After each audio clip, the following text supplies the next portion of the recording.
L'estomac est un organe creux permettant de stocker les aliments et d'amorcer leur digestion, puis de les délivrer progressivement dans le duodénum.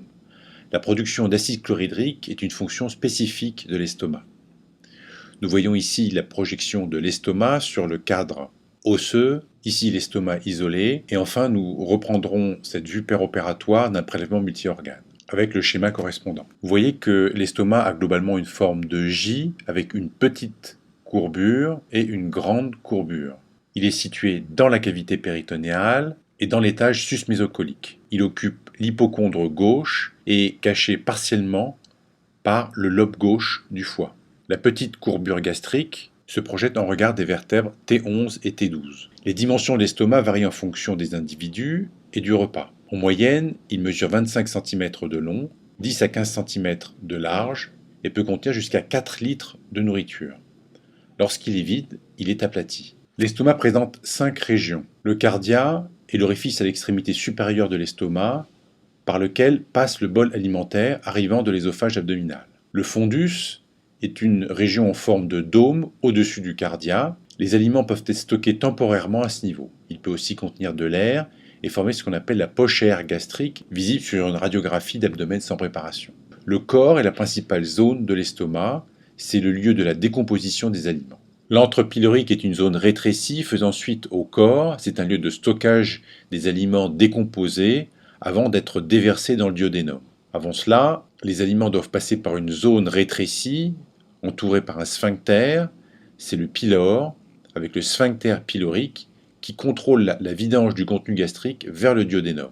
On décrit l'angle de His à la jonction œsogastrique, qui forme une sorte de valve empêchant le reflux gastrique acide vers l'ésophage. En effet, l'ésophage n'est pas protégé contre l'acide chlorhydrique produit par l'estomac et il est donc important d'avoir un mécanisme anti-reflux. Voici une gastroscopie, c'est-à-dire une endoscopie digestive passant par la bouche, permettant d'observer l'intérieur de l'estomac et de montrer notamment la présence des sillons gastriques qui favorisent le passage des liquides et qui ralentissent les aliments pour qu'ils puissent être digérés par les enzymes gastriques. Donc, les fonctions de l'estomac sont de digérer les aliments mastiqués dans la bouche et apportés par l'ésophage. La durée d'une phase de digestion gastrique est de 3 à 7 heures grâce à la présence d'enzymes digestives, des protéases et de l'acide chlorhydrique contenu dans les sucs gastriques. La durée d'une phase de digestion gastrique est de 3 à 7 heures. Pendant cette phase, agissent des enzymes digestives, notamment des protéases, et l'acide chlorhydrique contenu dans les sucs gastriques. Pour une digestion idéale, le pH de l'estomac doit être compris entre 1,5 pendant la nuit et 5 en début de digestion. Les enzymes gastriques fonctionnent donc à pH acide. Alors la nourriture est d'autre part malaxée grâce aux contractions des couches musculaires gastriques et les aliments sont finalement transformés en une pâte appelée chyme avant d'être déversés dans le duodénum. C'est dans le duodénum que le chyme acide va être neutralisé par les bases produites par la bile et le suc pancréatique que nous décrirons tout à l'heure. Pour décrire la vascularisation de l'estomac, nous allons prendre ce schéma décrivant l'organisation générale des artères digestives. Les artères de l'estomac proviennent essentiellement du tronc cœliaque qui naît à la face antérieure de l'aorte abdominale en regard de T12, en dessous des artères diaphragmatiques inférieures et qui va donner ces 3 branches terminales que sont l'artère gastrique gauche, l'artère hépatique commune et l'artère splénique.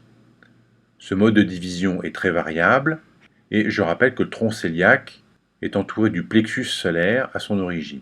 Ces 3 artères du tronc cœliaque vont participer à la vascularisation de l'estomac.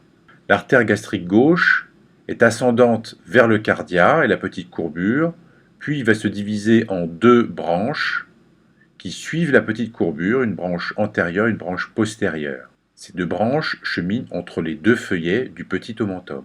L'artère hépatique commune est oblique de gauche à droite et d'arrière en avant vers le hile du foie. À son origine, elle est en avant du pilier droit du diaphragme, en dessous du lobe de Spiegel. Elle va croiser le bord gauche de la veine porte qui n'est pas ici dessinée et vient se placer sur sa face antérieure. Dans le petit omentum, elle se trouve à gauche du conduit cholédoque. L'artère hépatique commune devient artère hépatique propre après la naissance de l'artère gastro-duodénale. Elle va donner comme collatérale l'artère gastrique droite qui naît au-dessus du pylore, va se joindre au petit omentum et va gagner le pylore pour donner une branche antérieure et une branche postérieure qui vont s'anastomoser avec les branches de l'artère gastrique gauche pour former ce qu'on appelle le cercle artériel de la petite courbure. On peut déjà dire que la vascularisation de l'estomac est extrêmement riche, elle est non terminale, c'est-à-dire qu'on peut sectionner par exemple l'artère gastrique gauche, le flux sanguin sera assuré par l'artère gastrique droite. Alors l'artère gastro-duodénale est une artère qui vascularise le duodénopancréas et l'estomac.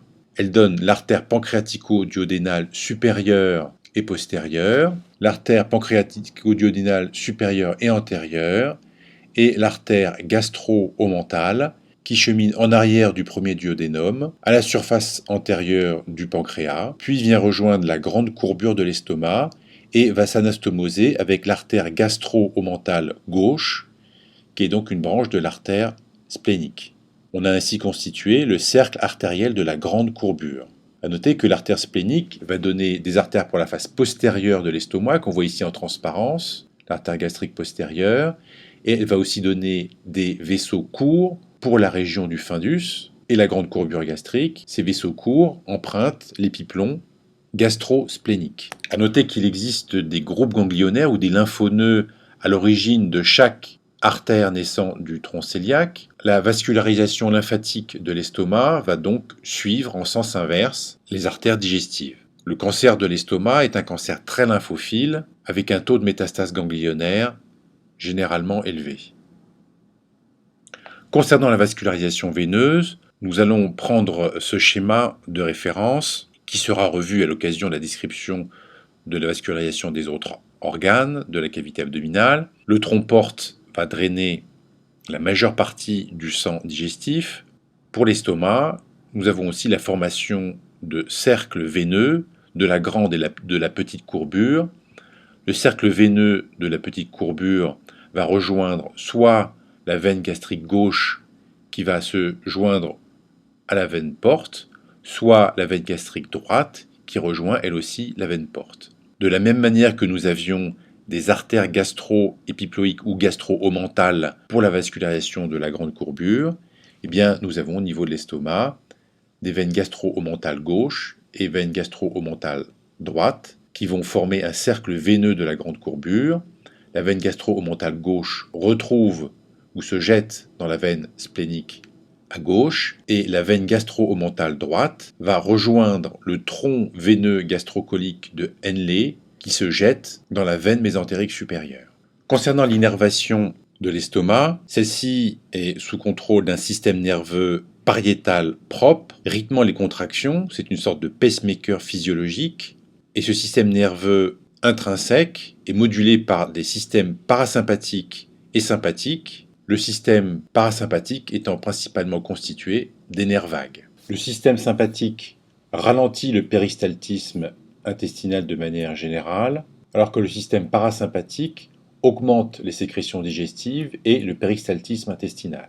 L'un des traitements qui était réalisé il y a de nombreuses années pour l'ulcère gastrique était la section partielle ou complète des nerfs pneumogastriques afin de supprimer la sécrétion acide de l'estomac. Cette intervention n'est maintenant plus réalisée.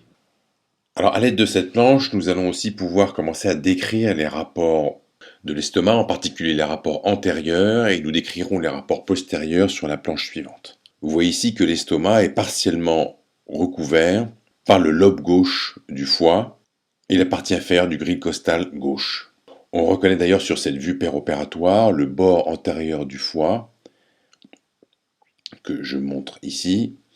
Ce bord antérieur du foie dépasse très légèrement vers le bas le bord inférieur du grille costal ici, que l'on voit de chaque côté, après que les 4 volets pariétaux aient été réclinés latéralement. Sur ce schéma, le foie a été récliné vers le haut, donc on imagine que sur cette dissection, on peut mettre un écarteur pour récliner le bord antérieur du foie, de manière à dégager l'épiplomb ou petit épiplomb, ou encore petit omentum, qu'on imagine à peu près à ce niveau, et dans lequel vont se trouver les éléments du pédicule hépatique, la veine porte en bleu, l'artère hépatique et le canal cholédoque. Une fenêtre de péritoine a été réséquée de manière à voir ces éléments qui sont situés en avant de l'entrée de la bourse mentale, celle-ci se poursuivant en arrière du petit omentum et de l'estomac. À noter sur cette photo que l'estomac est un peu plus bas que d'habitude. Faisant suite à la grande courbure de l'estomac, se trouve le grand omentum qui va passer en avant du côlon transverse et d'ailleurs unir la grande courbure à celui-ci.